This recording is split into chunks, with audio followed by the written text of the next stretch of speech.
ইতিহাস লিখে শিকারী, বাঘ লিখে না। এবার ইতিহাস লিখবে রঘু।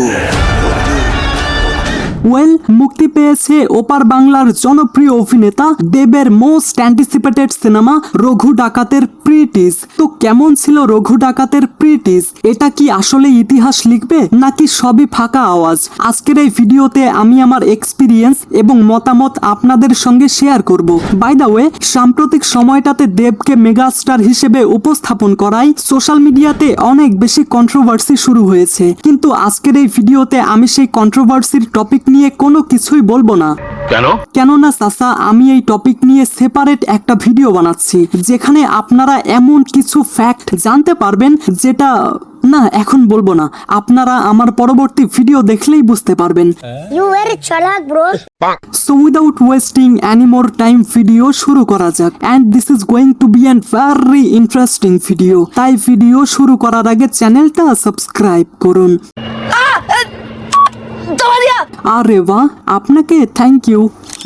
বর্তমানে বাংলা সিনেমার ধারা পাল্টে যাচ্ছে, হোক সেটা ওপার বাংলা বা এপার বাংলা। বর্তমানে বাংলাতে এমন কিছু সিনেমা এসেছে বা আসছে যেগুলোর কাজ দেখলে মনে হয় না এগুলো বাংলা সিনেমা, আর সেটারই প্রমাণ দেয় রঘু ডাকাতের প্রিটিস। ভাই, এটা শুধু ভালো না, এক কথায় জাস্ট অসাধারণ। এটার সিনেমাটোগ্রাফি বা সিনেমাটিক শট অথবা কালার গ্রেডিং সবকিছু দেখে এমন একটা ভাইব আসছিল যে এমন কিছু বাংলাতে আগে কখনোই হয়নি। বাংলাতে প্রথম এমন কোন কাজ হচ্ছে, সত্যি ভেতর থেকে এমনই একটা ভাইব আসছিল। টিজ দেখে এটা তো স্পষ্ট এসবিএফ এবং দেবের এই সিনেমা একটা ধামাকা ক্রিয়েট করতে চলেছে। এখানে তেমন কিছু তো রিভিল করা হয়নি, জাস্ট ভয়েস ওভারের মাধ্যমে ক্যারেক্টার ইন্ট্রোডিউস বা ক্যারেক্টারের ইম্প্যাক্ট বিল্ড আপ করা হয়েছে। কিন্তু এই 1.5 মিনিটের প্রি টিজে যতগুলো ফ্রেম দেখানো হয়েছে ভাই, সবগুলোই মারাত্মক। আর পাশাপাশি এখানে মেনশন করতেই হয় বিজিএম এর কথা। এখানে বিজিএম এর সুরটা কিছুটা চেনা চেনা লাগলেও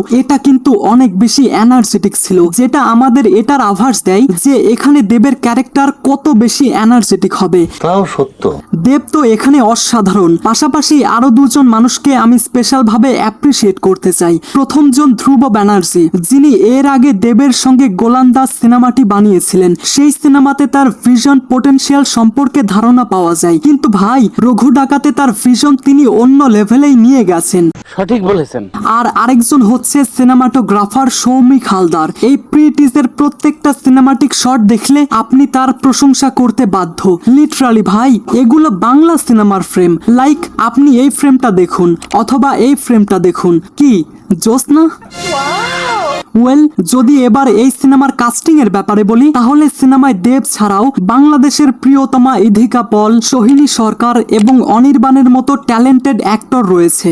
আর আমি যদি এক লাইনে রঘু ডাকাতের স্টোরি বলি, তাহলে রঘু ডাকাত মূলত 1800 সালের শুরুর দিকে ব্রিটিশ আমলে বাংলার দস্যু যুগের ঐতিহাসিক প্রেক্ষাপটের উপর ভিত্তি করে নির্মিত হচ্ছে। আর এই স্টোরিতে রঘু ডাকাতকে একাধারে ভয়ঙ্কর এবং প্রজাদের রক্ষক হিসেবে দেখানো হবে। আর এই সিনেমাটি এই বছরের পুজোতে মুক্তি পাবে, এইটা আমরা জানতাম। তো গাইস, আপনার কাছে রঘু ডাকাতের প্রিটিজ কেমন লেগেছে?